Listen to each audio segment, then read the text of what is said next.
Ladies and gentlemen, I'm Nigel James from Vienna. Well, I'm English actually, but with the Viennese team.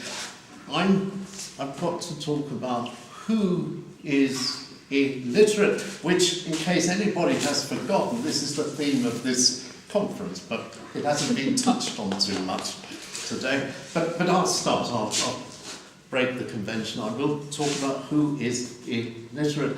And the true fact of the matter is that everybody is illiterate.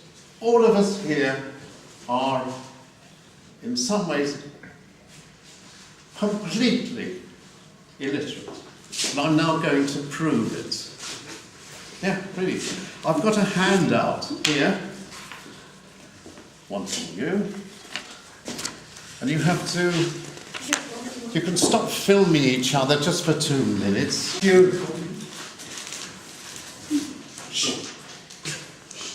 As you can see, this took an awful lot of work making, and this is true. It took a lot of thinking about to come up with this handout.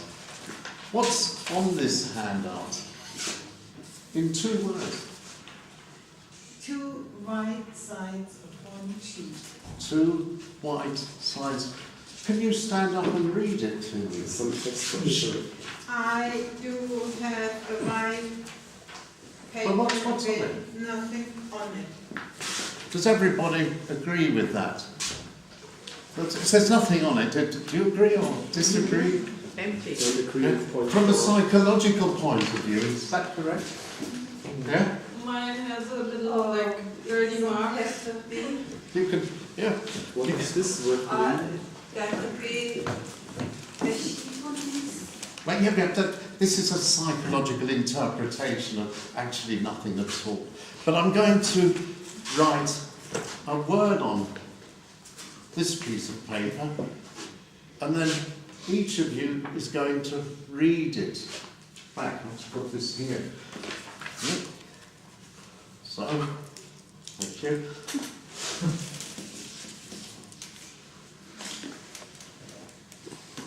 I practiced this, it's a real word. This is a real word. So, please read that word out. At. Wrong.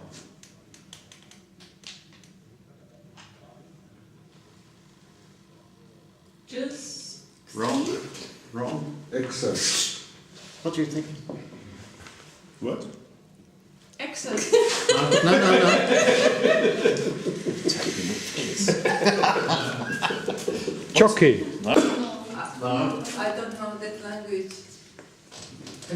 Can you pronounce this word? No. And it's very hard to pronounce the name of it. It's called something like this. And this word is a real word, and it means it's raining in Paris, and it's pronounced something like Oh, you tricked us. No, it's a real word, you can check it. So together. No, another time. Fantastic, come on, once again. This is really fantastic. So, until 2 minutes ago, you were all completely illiterate in this language. Now, just imagine, you're living in, which is raining in Paris, but the country, and you can all speak the language, but just imagine you're all living somewhere else and you can't speak this language, but this is the world language. Let's say just like English is. So if you can't speak this language like we can't speak this language, how would you get on in the internet, in business, in everything? How would you get on if you couldn't speak the world language, which is this? No, you wouldn't. We wouldn't even be here, because we're all of us only here because we can speak English. That's true, isn't it? All of the speeches have been in English. Yeah, none of us would be here unless we were able to speak English. And that's the point. Anybody on this planet who cannot speak English is, in an international sense, illiterate. Everybody on this planet who cannot speak English is, in this sense, totally illiterate. So what do we have to do about this? We have to somehow create an environment where we can teach everybody English. So what happens when everybody can speak English? Would it make life easier? Do you think it would? Would you think it? For a lot of people, yeah. Do you think it would? Fräulein? No. I think it's the job to speak North Korean. Hang on a minute. So, but then English is not a language anymore, it's just a cultural necessity. It could be. So, okay. How many countries in the world? Does anybody know roughly?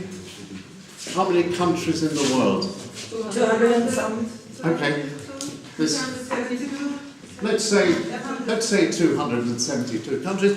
We've got all 272 countries speaking English. So that should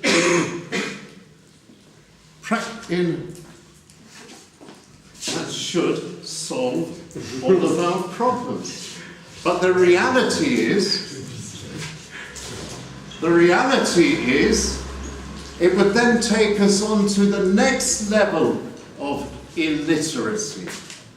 Because we would all be speaking 272 versions of an English, but with a background of our own cultures, humours, and everything else that only leads not to understanding, but to more misunderstandings. So we would begin to misunderstand each other rather than understand each other. So this is this level of illiteracy. If I said to you, "Are you stupid?" how would you understand that? How would you understand that? Seriously, how would you understand that? If you say this. Yeah, you would be offended, wouldn't you? Maybe you would. But if I'm an Englishman and you say something stupid, I'd say, "Are you stupid?"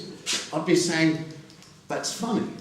But you would understand it as something completely different than what it is. And this is the real sense of an illiteracy based on literacy. Okay? So what we have to really do is to somehow create more of an international culture that somehow takes into consideration all of these very subtle aspects. And I think this is one of the greatest things about this group. It's maybe what we're doing, because